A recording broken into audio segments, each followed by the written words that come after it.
Welcome to the show. I'm Daniel Scrivner, and this is Outliers. In each episode, I sit down with someone in the top 1% of their profession to decode what they've mastered and what they've learned along the way, diving deep to uncover the tools, habits, and ideas that we can all apply in our own lives. And today I'm talking with Mark Sisson of Primal Blueprint, Primal Kitchen, and Keto for Life fame. Mark was one of the pioneers of the paleo and ancestral health movement. He started his blog, Mark's Daily Apple, in 2006, and today it's read by more than 3 million people every single month. He's also written and co-written 18 books on health and nutrition, including the New York Times bestseller, Keto Reset Diet, and the insanely popular Primal Blueprint. In 2015, he founded Primal Kitchen, and after enormous growth, sold that business to Kraft Heinz for $200 million in 2018. Mark's an expert on paleo, primal, and ancestral health and nutrition, and in this episode, we cover so much, including lessons learned building Primal Kitchen, Mark's health and nutrition journey, and his thoughts on diet, exercise, vitamin D, and so much more. It was a huge honor to have Mark on Outliers.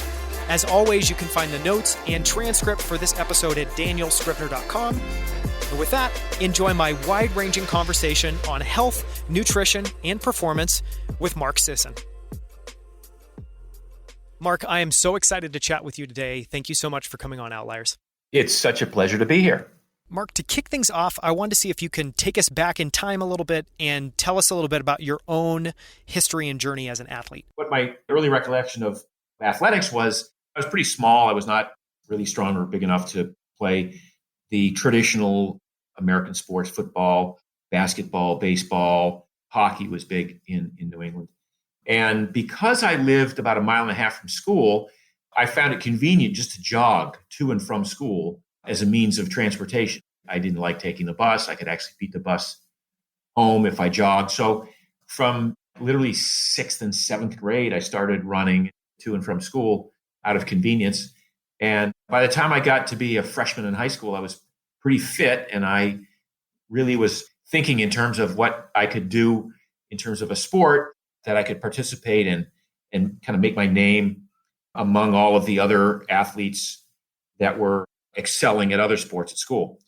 At about the same time, I had read a number of books on health and fitness. I was kind of a geeky kid and was interested in health and fitness at an early age. And so I'd read Ken Cooper's book in 1968. He wrote a book called Aerobics, in which he really sort of launched the entire aerobics movement by making the sort of statement that I think he recanted years later, but the statement that literally the more aerobic stuff you undertook, the better it was for your heart and the longer you would live. So that kind of resonated with me. And I thought, well, I'm doing this running thing and I'm pretty good at it and I'm pretty fit at it. And it must be good for me. It must be healthy because I'm reading the conventional wisdom of the day, which is suggesting as much. So I went out for the track team and lo and behold, I started winning the mile and the 2 mile at track meets in these local main high school events. That gave me a fair level of confidence that I was onto something here. And I kept pursuing this running career through high school. I went to a prep school a few years later. I went to the Phillips Exeter Academy in New Hampshire. And then from there, I went to college in Western Massachusetts. And so I was captain of the cross-country team in high school, and I was captain of the cross-country and track team in college. And as I pursued my studies, which was based around pre-med with an emphasis on evolutionary biology, I continued to be sort of intrigued by the concept of maximizing human performance. So I got out of college. I dedicated the next few years to training for the U.S. Olympic trials in the marathon. I read everything I could get my hands on regarding health and fitness, but mostly performance. What sort of foods could we eat to enhance performance? What kind of workouts could we do to improve performance? How could we run faster? How could we become stronger? What sort of supplements we could take that would legally improve this process. And so I started to collect this library of documentation on how to do it right, or at least what conventional wisdom thought at the time was the right way to do that. Within that 3-year period of, say, 5-year period from 1975 to 1980, I finished 5th in the U.S. National Championships in the marathon. I did qualify for the U.S. Olympic trials for the 1980 Olympic trials race.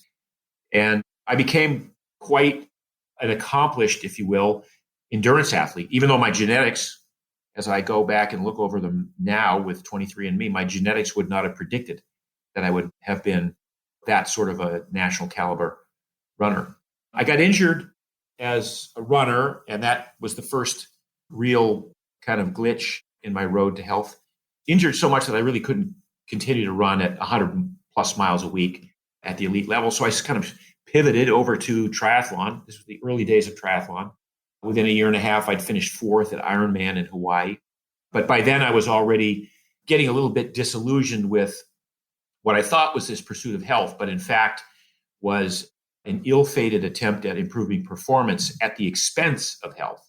I was getting more and more injured. And then I was starting to now realize I had these other maladies that were, whether or not they were indicative of injuries, they were certainly indicative of inflammation. I had arthritis in my feet. I had tendonitis in my hips. I had a severe irritable bowel syndrome from the age of 14 right up through the age of 47.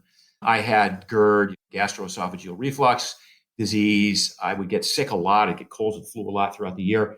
I realized that there was something really wrong with this picture. And even though I was on the cover of Runner's World magazine 3 times as the epitome of like fit, healthy lifestyle, I was sort of literally dying on the inside. So I had to quit competing. I just couldn't compete at a high level anymore. And I was over it. I was kind of, let's see what the next phase of my life is going to bring. But I did want to continue this pursuit of excellence and this pursuit of health. I mean, I'd kind of lost my way. I'd forgotten that I was really interested in achieving good health along with performance. And I had sacrificed my health in the name of performance. So I wondered if there was a way in which we could kind of have both, that I could be strong and lean and fit and happy and healthy and productive and shiny and sparkly and all the things that people want without all of this pain and suffering and sacrifice, of which there was a lot in distance running. It's really about managing discomfort day in and day out. There's not a lot of fun in training for endurance competition. So I set about to really understand how the body works, called upon my background in pre-med and evolutionary biology. And about that time, there was this emerging science of genetics that was kind of taking the forefront.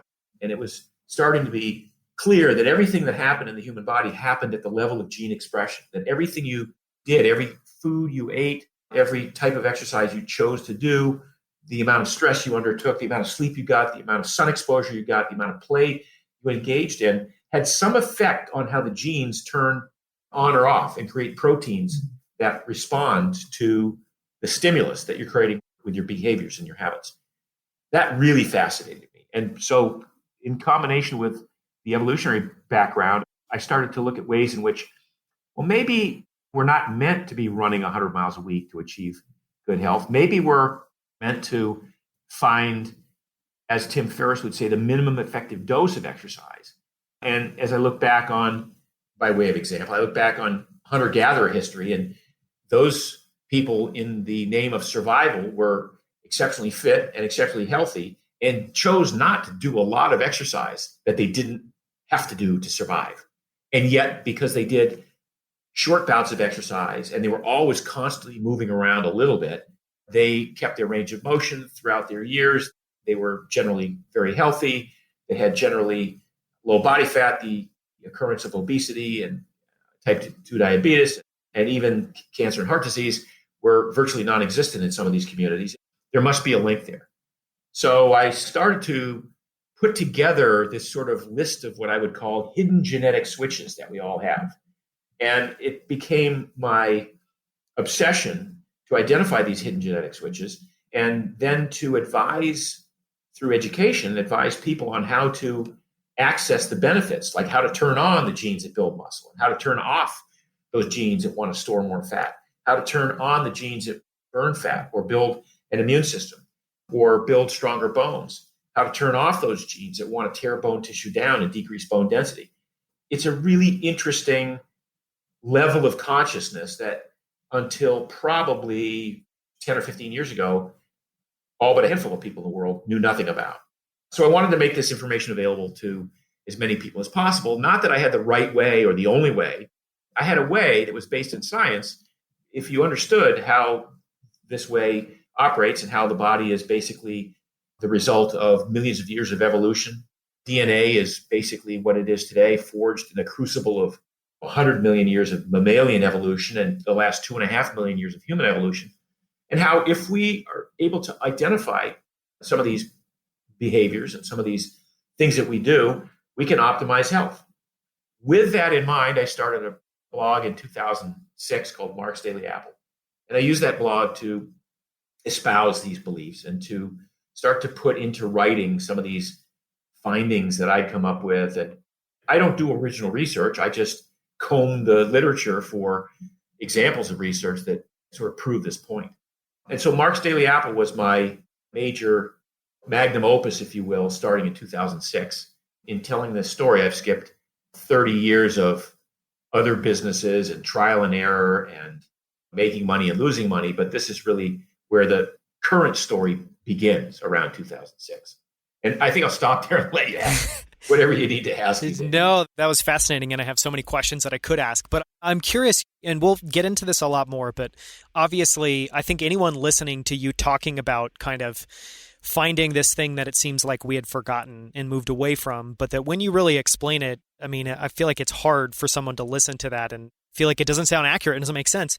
So I'm curious, like a lot of what you espouse has to do with kind of ancestral wisdom and just understanding that things have gotten very different over the last 100 years. But if we were to go back in time, we should maybe imitate or try to emulate kind of earlier periods of human life. Like, why do you think that we've gotten so far away from that? And now simply saying some of those things is so jarring and people disagree with it so much. It's a good point. It's a good question.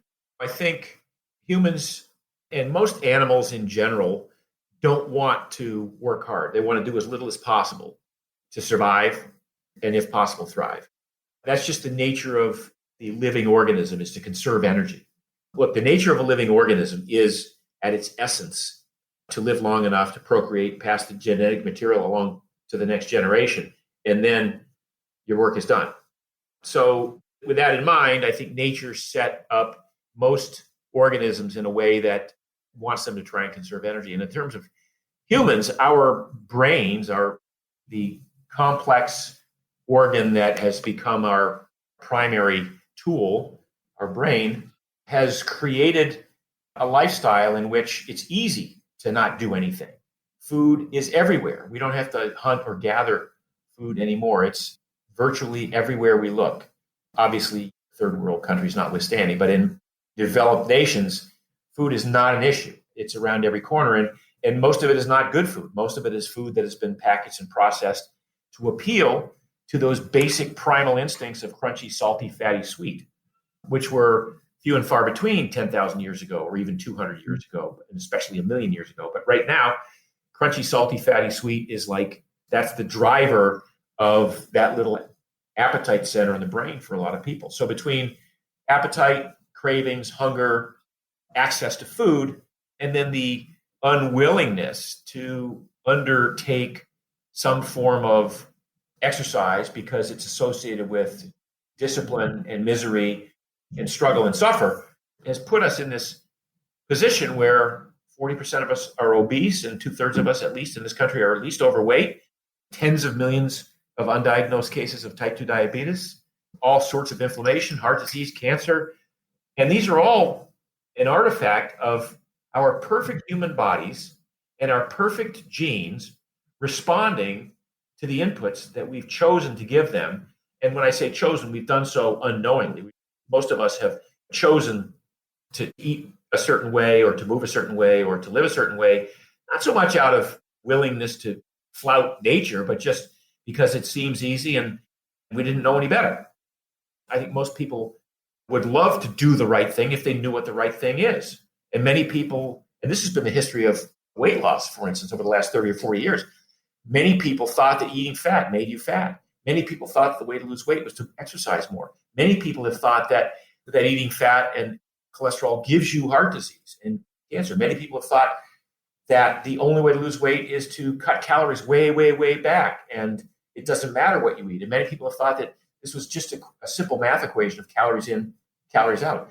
And none of that is true. The human body is a complex system, and if you understand how it works, there are ways to, I hate the word hack, but I'm going to use it. There are ways to hack this that will get you to your goal of more energy, better sleep, better sex, better production, ideal body composition, without any of the struggle and suffer and pain and sacrifice, without any of the portion control and calorie counting that you might have thought was required to get there. And that's really, again, that's been what I see as my job, is to educate the world into how to access these untapped hidden genetic switches that we all have and achieve optimal health if we want to.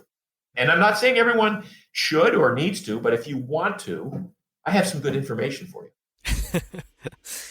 So I want to dive into one thing that you said there, which is you gave this whole list of examples of things that where people just totally miss the picture. And in all those, it seems like the commonality is people don't take into account that there's a lot of different inputs, and they're trying to come up with one kind of the simplest explanation for something, or the simplest way to improve something, where it's just like, don't eat fat if you don't want to be fat. How would you, maybe if you were to try to reset people's expectations or give a quick summary of why that's wrong and the better way to think about it, do you have a sense for how you would kind of describe that or lay that out?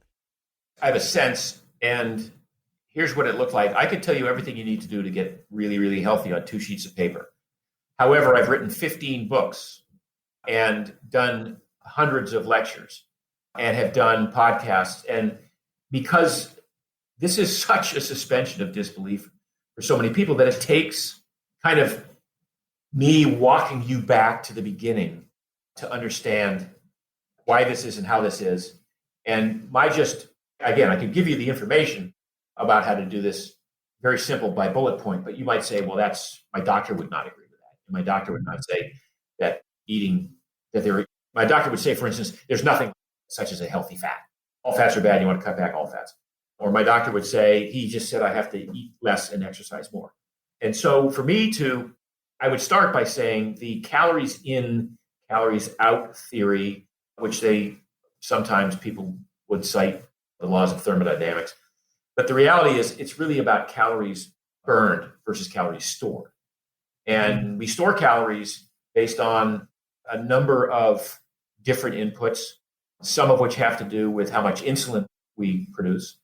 And insulin is produced in an environment that is typically high in carbohydrate. And carbohydrate includes sugars and all forms of carbohydrate, like grains, processed grains, and sugars and sweetened beverages and desserts, pies, cakes, candies, cookies, breads, pasta, cereal, even potatoes and starchy tubers. And when you look at the standard American diet, most people consume 300 to 600 grams of carbs a day, which wreaks havoc on their insulin production, which in turn causes them to tend to store every excess calorie, not just calories from carbs, but every excess calories as fat.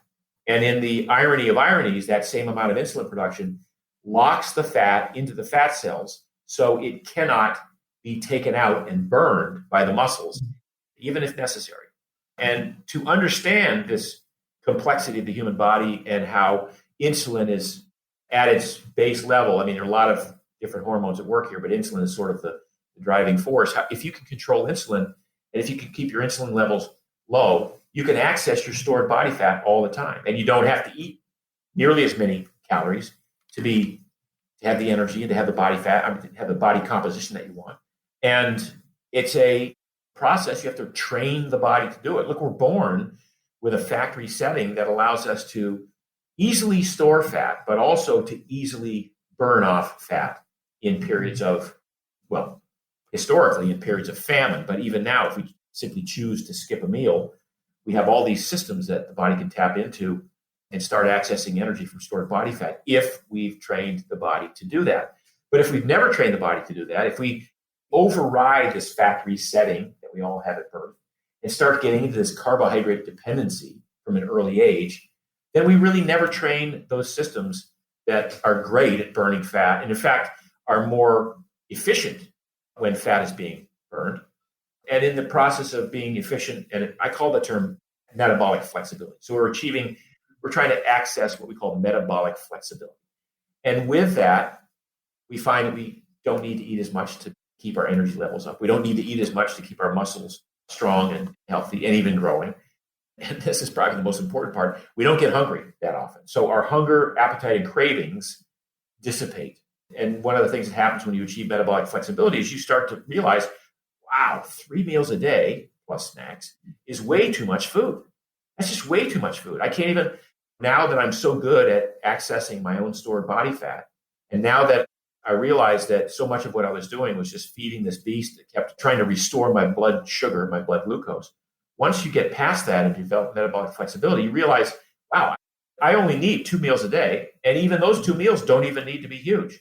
And the beauty of it, again, is that I don't get hungry. I mean, I get a little bit hungry, but I don't get hangry. I don't get ravenous. I don't get lightheaded or starry-eyed because my blood sugar is low. No, you've trained your body to access stored body fat and to produce and utilize this fourth fuel, this magic fourth fuel that we all have, which is called ketones.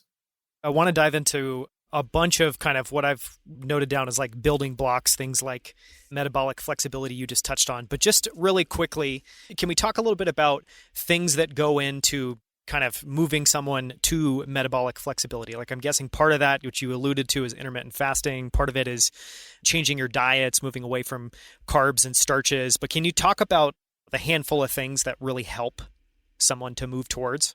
So there are 3 basic types of food that we tell people you just need to avoid for a couple of weeks if you're going to reset your setting here and try to develop metabolic flexibility.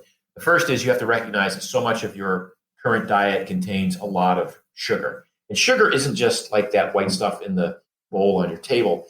It's glucose, fructose, galactose. It's every form of carbohydrate that converts to glucose once it hits your gut, to the extent that you could eat a bowl of rice and your body wouldn't know the difference between the glucose that it produced there and a bowl of Skittles.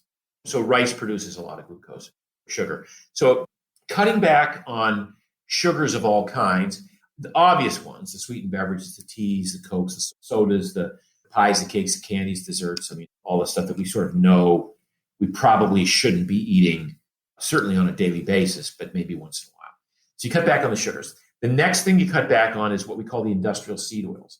In the last 3 or 4 years, a lot of research, my own included, has sort of indicated that these industrial seed oils might even be a worse offender, more insidious than sugar. And this would be corn oil, canola oil, soybean oil. These are the oils that are derived from seeds. Corn is a grass seed and soy is a seed.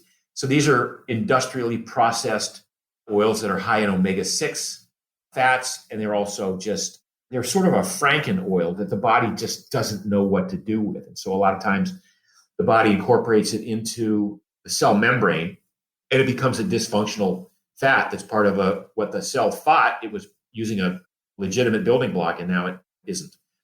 So we see a lot of people who have had a lot of industrial seed oils. Ironically, the cardiology world has referred to them as vegetable oils. And for a number of years, they were touted as being heart healthy and healthier than animal fats, saturated fats, and so on. The reality is they're not. They're horrible, and they're ubiquitous. They're everywhere. So anyone who goes down the center aisles of a store and starts to look at what's in some of these packaged goods will see, again, any mixture of corn oil, safflower, sunflower, soybean, canola. And so just stay away from those. Those are the unhealthy fats that we're going to talk about. Now, there are healthy fats, and they're as different from the unhealthy fats as day and night. I mean, we have things like avocado oil, avocados, butter, lard, ghee, tallow, extra virgin olive oil, coconut oil. These are all what we would call very healthy fats, partly because they contain a high level of monounsaturated fats, which now the cardiac industry would say are heart healthy. They would admit that they're heart healthy. So yeah, there are some fats that you can consume, and I recommend consuming them in decent quantities. They're not the kind of fats that I would even, in most cases, suggest people think about avoiding. I just say go for it. But whenever you see something that has that and none of the other stuff, include that. So far we've listed the sugars and the carbohydrates, the starchy carbohydrates, the sort of processed stuff, the industrial seed oils, and then the third group, I'm going to say, for a lot of people, grains. Grains are very problematic, especially if you're trying to reset your metabolism. So clearly, the biggest offender is wheat. I had my greatest health benefits finally arrive and accrue when I got rid of wheat entirely.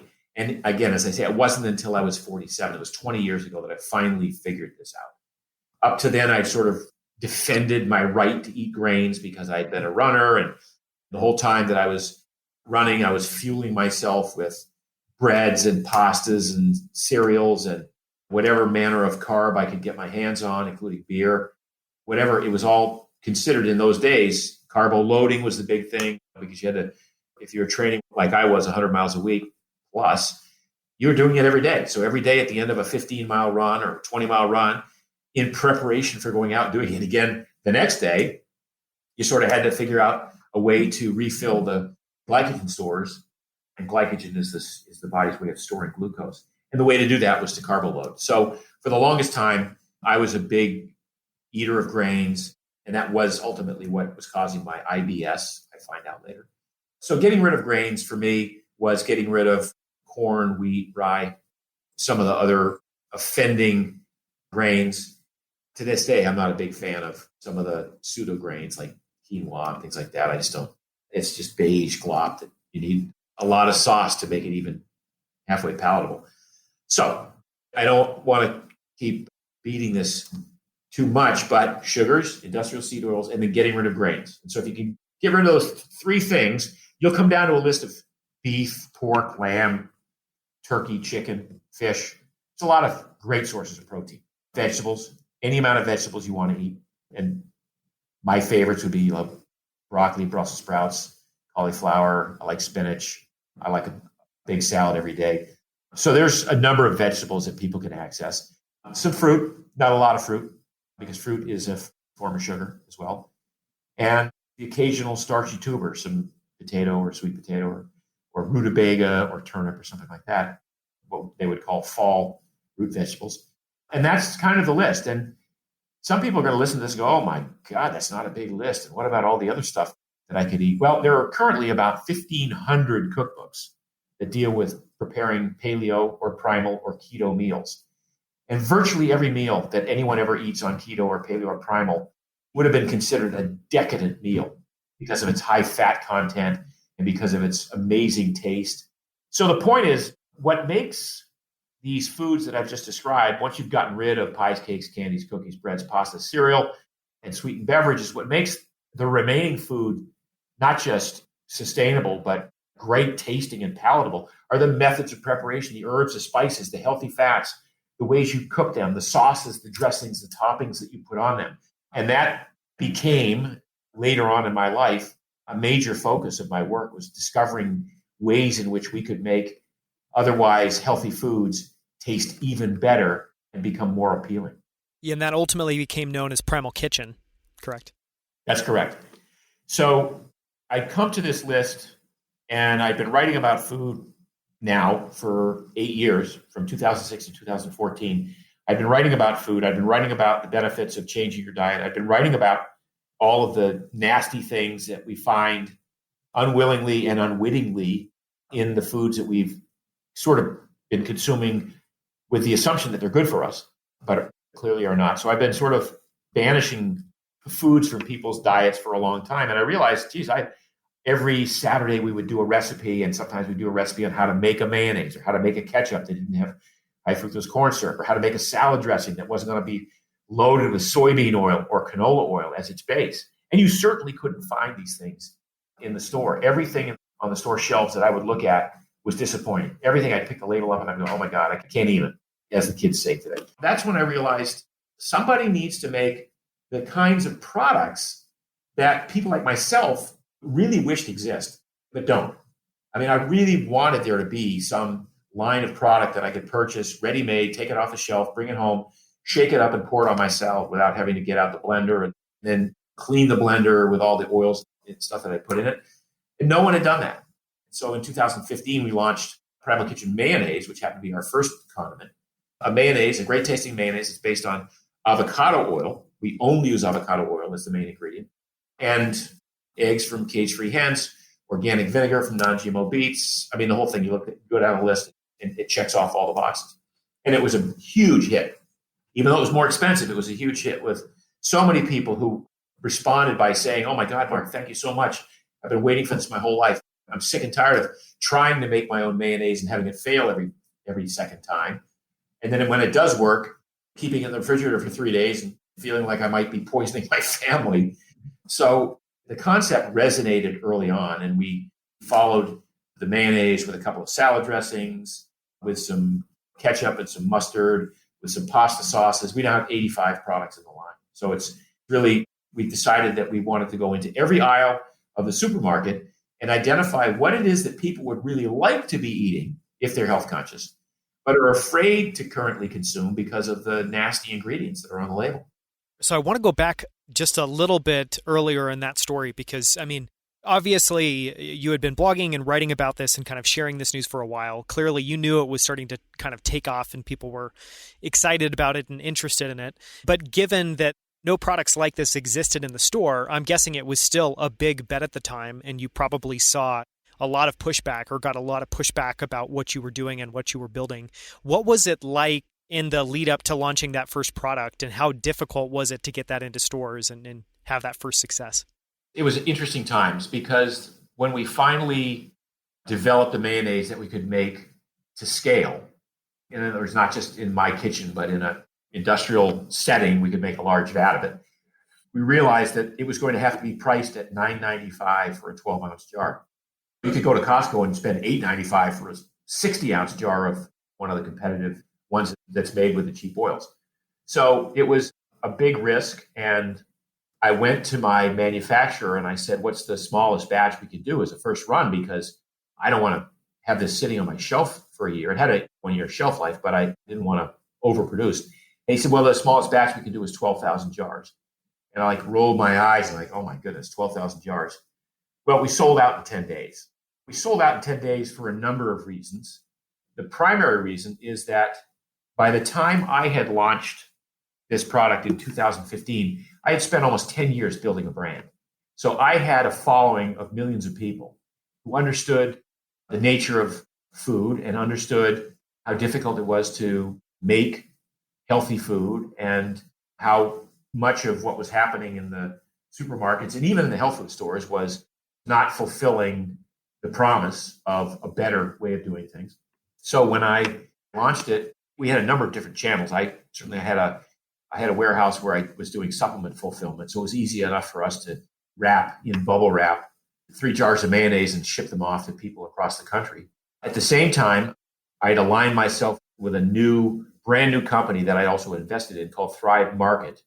And Thrive Market was launching their platform and wanted a unique product that no one else online carried as their marquee product. And so we worked together in that regard, and they took thousands of jars and used that to their advantage and to our advantage. And then because of my notoriety in the paleo world, and particularly in the CrossFit world at the time, one of the buyers for Whole Foods Market in the Rocky Mountain region with 33 stores basically said, look, Mark, normally it takes a year to get in a Whole Foods. You have to go through a review process. You have to wait and see. You have to wait until somebody else gets kicked out before you come in. It's a very lengthy process, but I like what you're doing. We'll take whatever you make in our 33 stores. And so we had an immediate retail presence based on that. I have to say, based on the credibility that I built for myself through educating millions of people over the years. And then one of those people, actually 2 of those people, because there were 2 of them at this one Whole Foods region, 2 of those people happened to be adherents of my way of thinking. And they were all in when it came to providing their customers this sort of new idea in food enhancement. And once you had that initial success, did things just start to click into place and it was very easy to add items? Because you talked about, I know the business ended up being supplements, a bunch of condiments. You talked about 85 products total. Can you talk a little bit about that journey from the first product to kind of building that out at a little bit higher scale? By the end of the year, we launched a second flavor of mayonnaise. We'd launched, kind of coincidentally, 2 collagen bars, snack bars, because we'd been working on those for 2 years, and we just sort of branded them with the same brand, and 2 salad dressings. So here we are, a brand new company, and we're already in 3 aisles of the store, which was, again, totally contrary to every piece of advice we got from anybody who'd been in the business. Stick with what you know best. Don't start going into other aisles yet. And I guess it was my ignorance and hubris that just said, I'm going to do it differently. I'm just going to try and do it differently. When I had my co-founder at the time, Morgan Bueller, who is now the president of the company, now that Kraft owns it, she was instrumental and she agreed 100%, like, let's just do this. Let's just roll these things out. We're onto something here. The more products that we can identify that are ripe for disruption, we should be the first in line to do those. And we shouldn't have to wait until we filled out all of the dressings to start going into pasta sauces. So quite early on, we got into barbecue sauces and pasta sauces. And again, we were into protein bars in addition to collagen bars. So by the end of like year one, we thought we would do 300,000, but we did 1.7 million. Year two, we're like, oh, wow, that was such a great year. What do you think we can do year two? You think should we ask the gods for 6 million? Is that possible? Or maybe even, who knows, maybe even 8. Well, by June, we'd done 6 million that year. So it really did take off. And then we started getting into some of the more conventional channels. So we'd become, very early on, we were the number one condiment in the natural channel with the mayonnaise. We had the top selling dressings by dollar volume we had 6 of the top 8 best selling dressings in all of the Whole Foods. By then we got into all the Whole Foods in the country.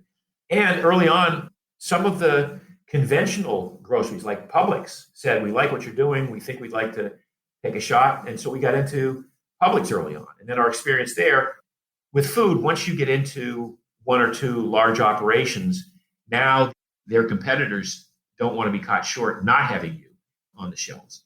And so it really opened up doors for us very quickly. So I'd like to say it was easy. It wasn't easy. It was really hard. And we had a great team of salespeople who were really kind of grinding it out. But we established a pretty strong foothold as early as possible. I'm curious with that sort of traction, like clearly when you talk about those numbers, predicting 300,000, selling 1.7, then doing 6 by the following June, those are staggering numbers.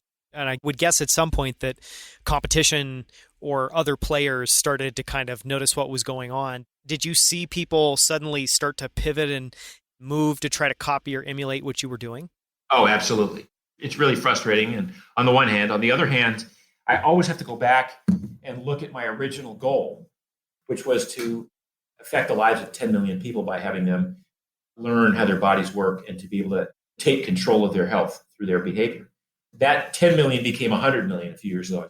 I added a 0 to it around 2013 or something like that. So when I say I would like to affect the lives of 100 million people, at some point I'm leveraging even my competitors. Like if my competitors are selling great product or even good product or better for you product, and it's affecting people's lives positively, and they say a rising tide lifts all boats, then how can I complain about that? But it was annoying at first because people were trying to copy our mayonnaise recipe and our jar and our color and our lid. A lot of companies kind of emulated our labeling, which I think to this day, one of the things I'm most proud of is our labeling. It's really attractive. It's consistent across every line of product that we have. I'm very proud of that. I get a little annoyed when people try to copy us in any way, shape, or form in that regard. So yeah, there were a lot of competitors. And did you see people that were, trying to portray that they were selling a similar product, but then you'd go and look at the ingredients and see that they were actually using all the all the bad oils? Were people trying to, I guess, sell something that looked similar but was in fact the same thing? I think most of the people that copied us because they saw we were onto something and they weren't about to do a less impressive version of what we were doing. They were trying really hard to do what we were doing, just with a different branding. The condiment space, for example, has a number of players that are sort of in between. I would say that at the low end, you've got really kind of crappy oils and the kind of product that people who don't have a lot of disposable income are drawn to because it's such a great value for the money. And the taste, again, the crunchy, salty, fatty, sweet, the taste is awesome. At our end of the spectrum, we always wanted to be demonstrably the best. So whenever you pick up a ketchup or a mayonnaise and you look at all of the different boxes, does it have any offensive ingredients? Well, ours doesn't have any. Does it have functional ingredients? Yes. Is it organic? Yes. Is it unsweetened? Yes. And most importantly, does it taste great? Because it has to taste great. So getting all of those boxes checked off is a very difficult challenge, especially for companies that have been making low-end products for a long time. So a lot of them don't even try to compete. But those who try to compete as new entries, sometimes they try to play in the middle. They try to be almost as good, but demonstrably better than the bad stuff, but almost as, or they make compromises. And so they can compete with us on price, for example. But we kind of know the buyer now of our product, and it's a very discerning buyer. So if there's any ingredient in there that's going to cause an eyebrow to raise, soybean oil or corn oil or some artificial ingredient or some form of sugar that gets a fancy name so you don't really know that it's sugar unless you know the name. A lot of our consumers know this now, and they will just not pick up the competitor's product and stick with ours. So to fast forward a little bit, so we've talked about kind of the beginning and maybe a little bit of the middle of the story of Primal Kitchen. But one thing that I learned doing research for this interview and the show is that it was actually sold to Heinz in 2018. And I think now they've finally taken that over. Talk a little bit about, I guess, that decision, how that process went, because I imagine that was both really rewarding, really exciting to finally get that recognition and have a major player, and potentially also a way to take that mission and do it at a higher level. All of that.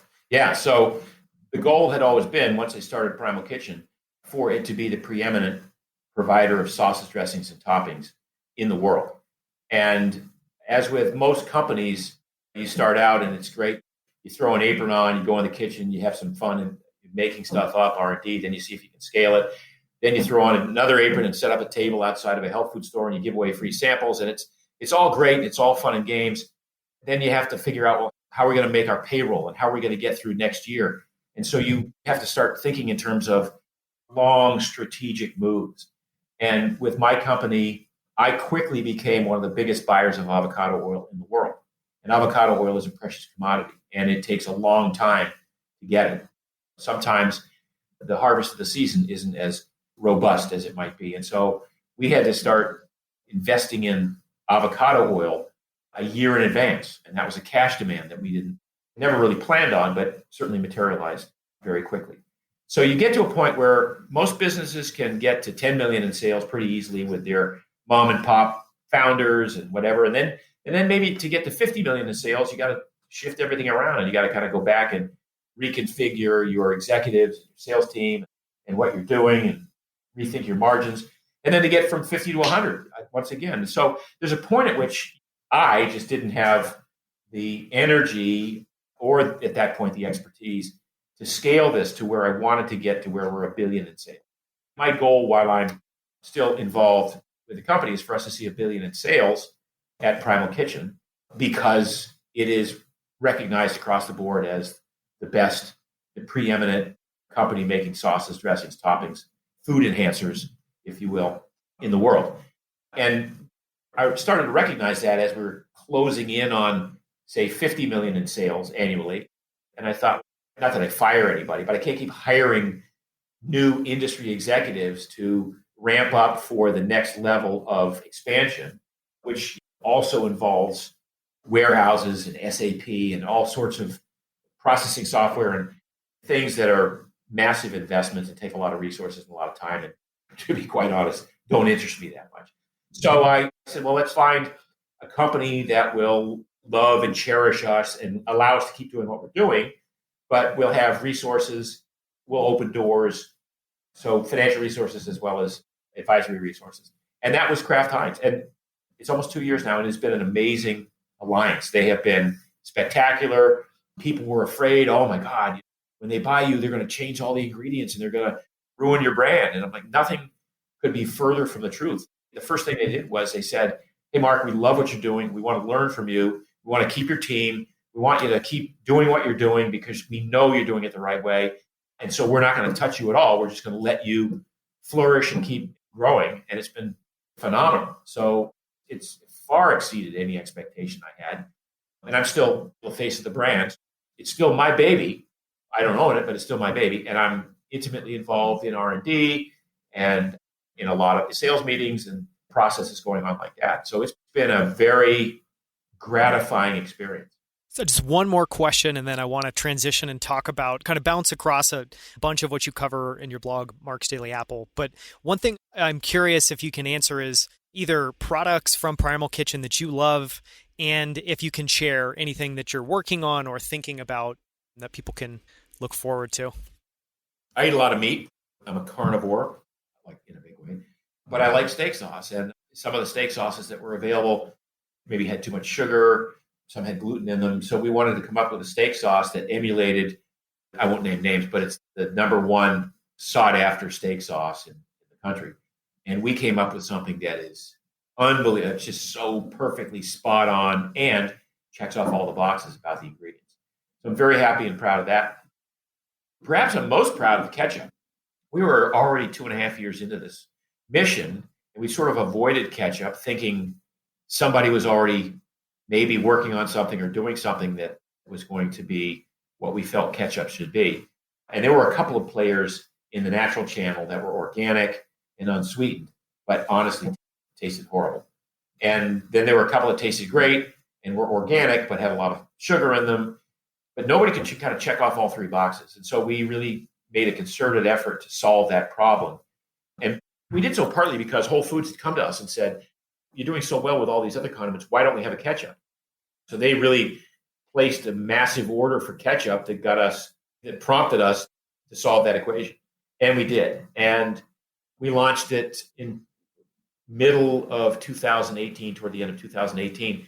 And at the Natural Products East food show, out of, 8,000 exhibitors and 250,000 different products being exhibited, we won the Consumer Choice Award in that show.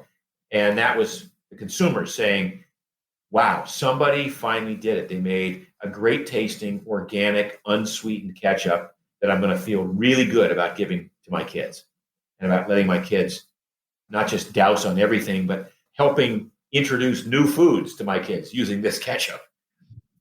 So that's one that I'm very proud of. And now we have a line of frozen meals, a steak fajita that I'm really digging. And because I'm a big fan of Thai food, we have a Thai chicken meal, a curry chicken meal. It's tough to name my favorite because there's so many that are my favorites.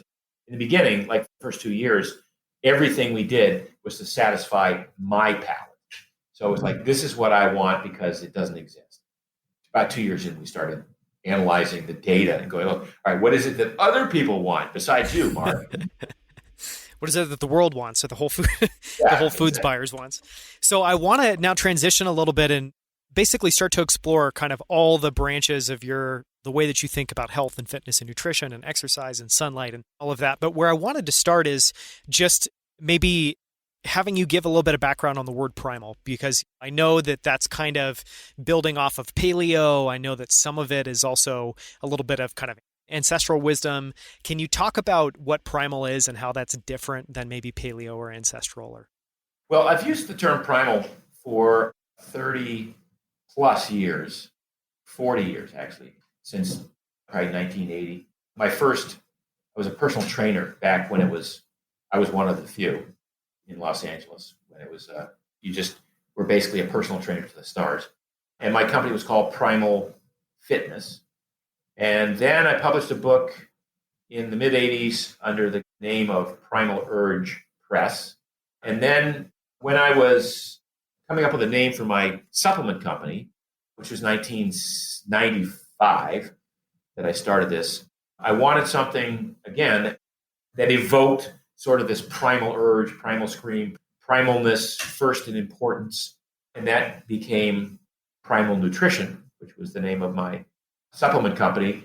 So by the time the Primal Blueprint, the book, came around, and my seminal work in organizing the 10 Primal Blueprint laws, I wanted a brand that meshed with paleo, that took advantage of the interest in paleo. But I felt paleo was just it sounded a little too Fred Flintstone for me, and a little too kind of, possible that it was going to go out of style or out of fashion. So Primal, once again, reared its beautiful head and said, and then the blueprint part came in because I was really kind of looking at the human genome in general and how we're all basically so much the same. We build protein the same way. We build muscle the same way. We burn fat the same way. Our immune systems work the same way. It's just the degree to which these things operate that differs among individuals. But the basic premise, the blueprint, is pretty much the same. And the rest is kind of up to you. And the notion of the blueprint took on a meaning of the primal blueprint was sort of the basic structural thing. And if you want to make a few enhancements and change the color of the tile over here and change the lighting in that part of your body, to use a construction analogy, that it was fine. You could just stick to the main template, but you could adjust and adapt according to your own experiment of one. The N equals 1 became a big part of this. So you have a template overriding this where I'll tell people, get rid of grains, get rid of legumes to start with, get rid of sugars. But then after you've cleaned your act up, after you've achieved some measure of metabolic flexibility, after you've trended or arrived at your ideal body composition, you can play around with it now. You might want to add back a couple of grains if they are that important to your palate and would enhance your life that much. Or if you want to drink wine once in a while, there's certain types of wines that you could have. Or if you want to add back in some chocolate, even though it's probably contraindicated for some people. So the template became the primal blueprint. So that was the books and everything I did, all of the seminars I did from 2006 until 2014. Then when I started the idea of the food company, like, what am I going to call it? Paleo Kitchen? It was Primal Kitchen, clearly and obviously. So I've really stuck to the term primal for the last 40 years because I like the term. And as I say, it has so many different levels of significance. Yes, it's ancestral, but it's also primary in nature. It's the essence of anything that it's the baseline of what you're starting from. It's the pureness of what it is. And that's why I've always loved the term primal. So I want to go from there and I guess jump into and explore a little bit of, I guess, just the idea of being a carnivore. So I know a big part of the diet, a big part of what you advocate is eating meat, which has gotten controversial on both sides. And now we have people that have a carnivore only diet, which can certainly help people. I know that have like autoimmune issues, or my brother actually tried it and had a lot of success with it for a while.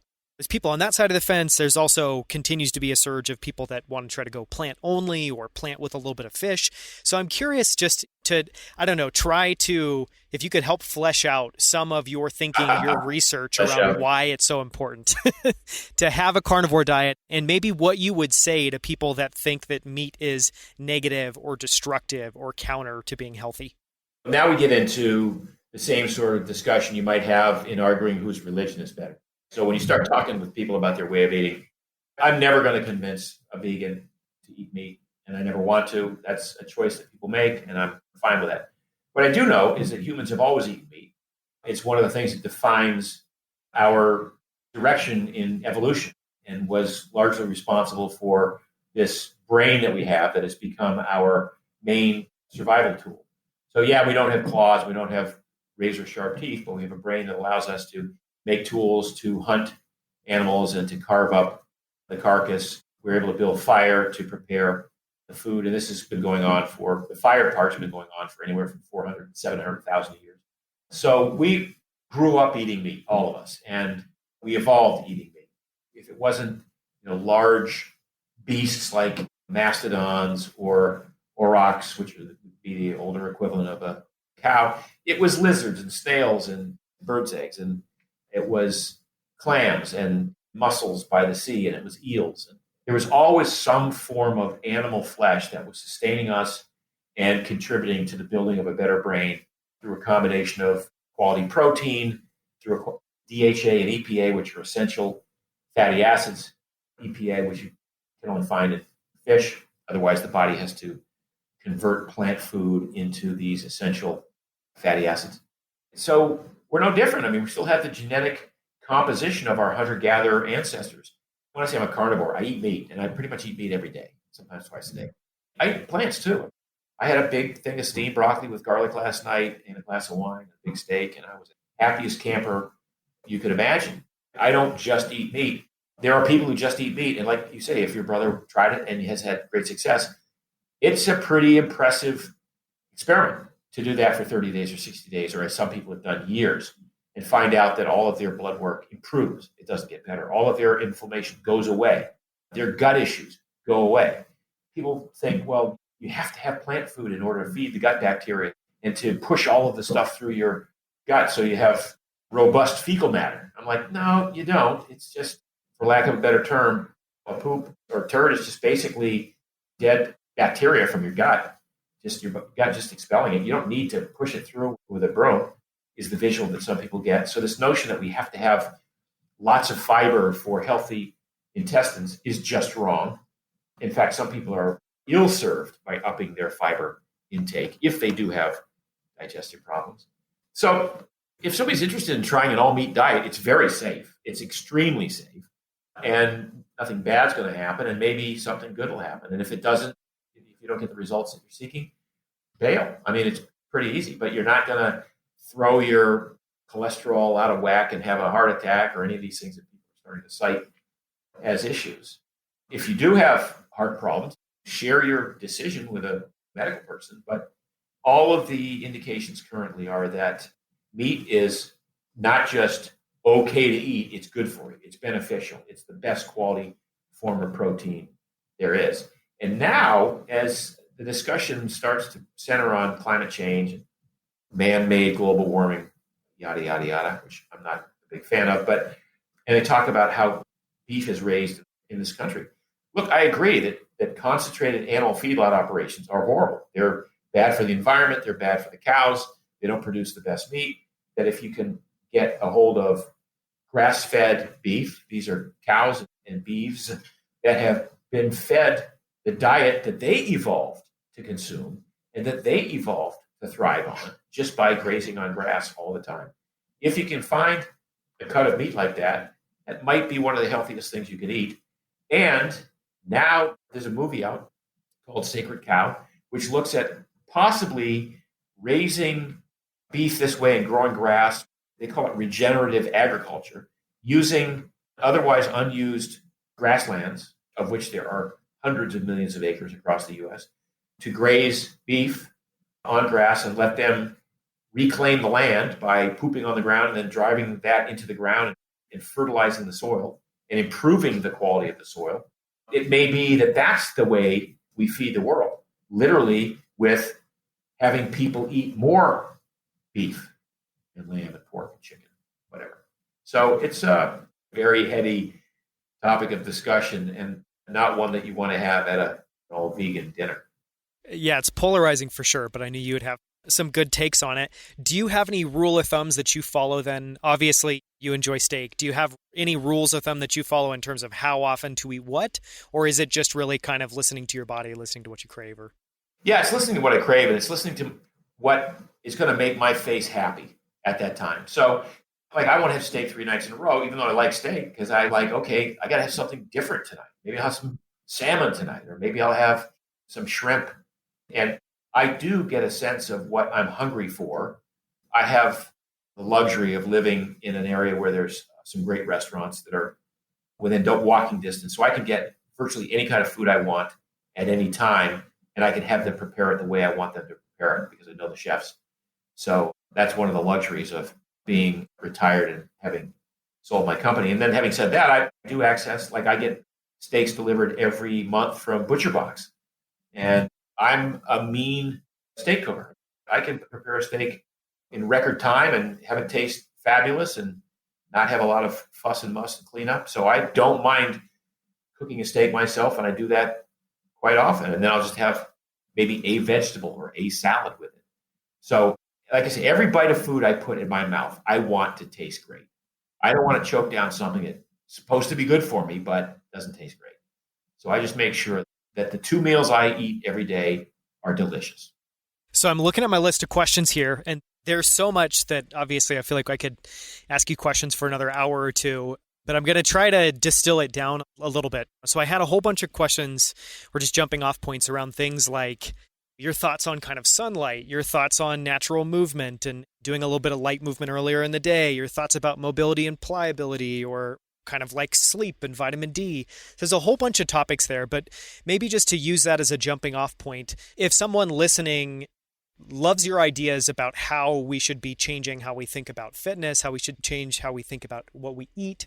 Do you have other kind of like tips or rules of thumb? Or can you even share maybe what you do in a day just to make sure? So let's talk about the list that you just gave. So first of all, sunlight, absolutely essential.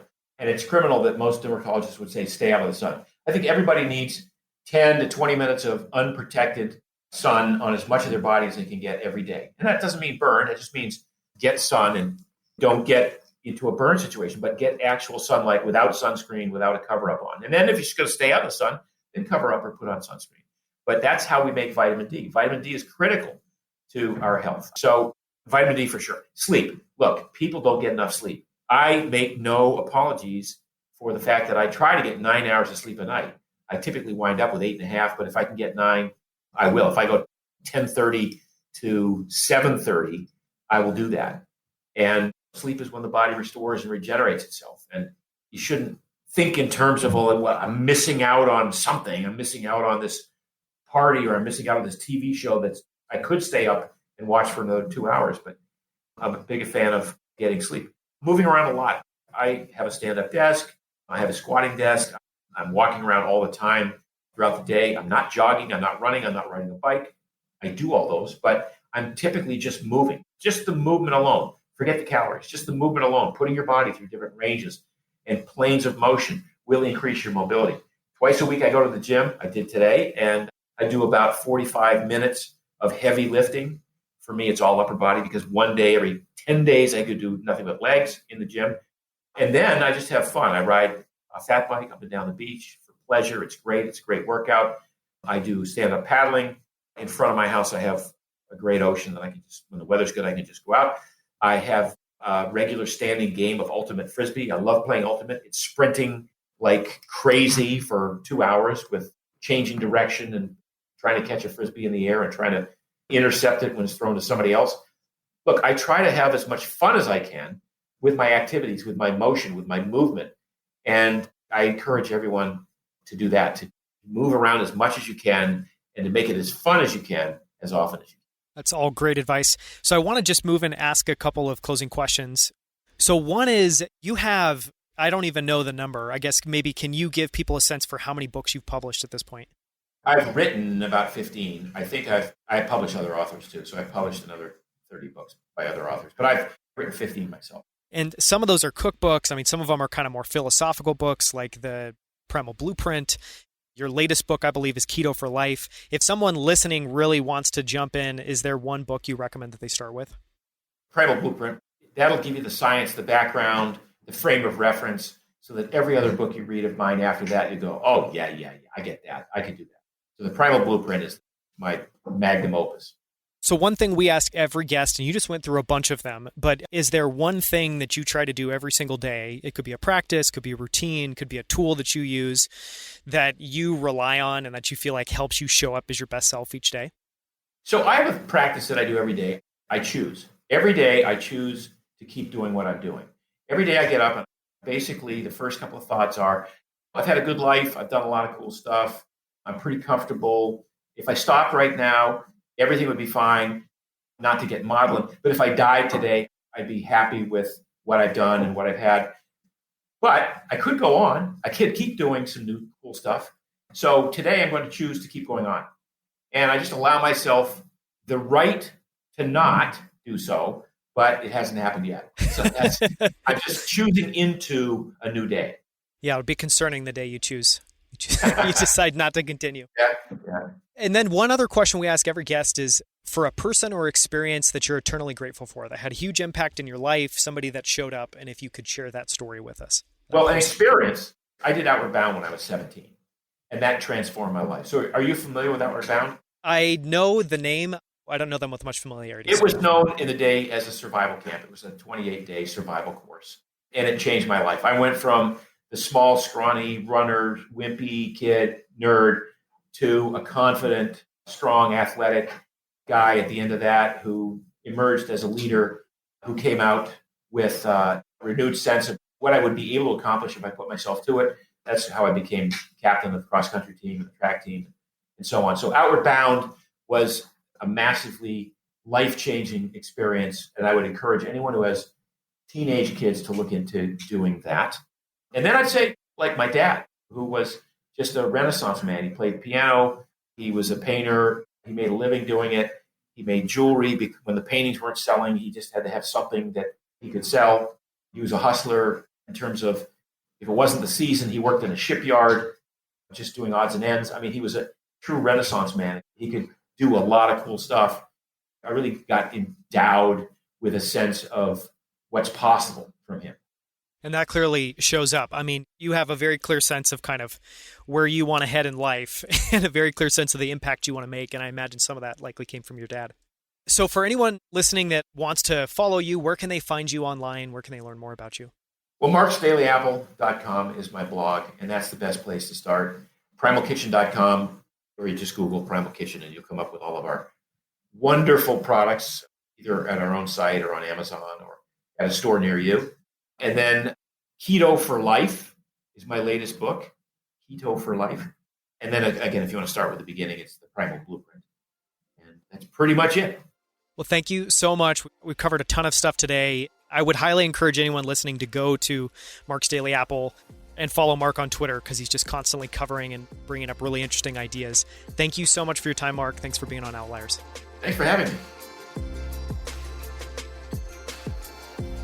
Until next time, thank you so much for tuning in. For show notes, including links to everything mentioned in this episode, visit danielscrivner.com. There you can also sign up for my weekly newsletter, where each week I send out a single email with all of the best quotes, themes, and ideas from the latest episode. To sign up for that, visit danielscrivner.com/email. Just one more thing before you take off. If you enjoyed this episode, please leave a quick review in iTunes or Apple Podcasts. Great reviews help us land great guests. So if you've enjoyed this episode, take 30 seconds to leave a short review. We would so appreciate it. Thank you so much.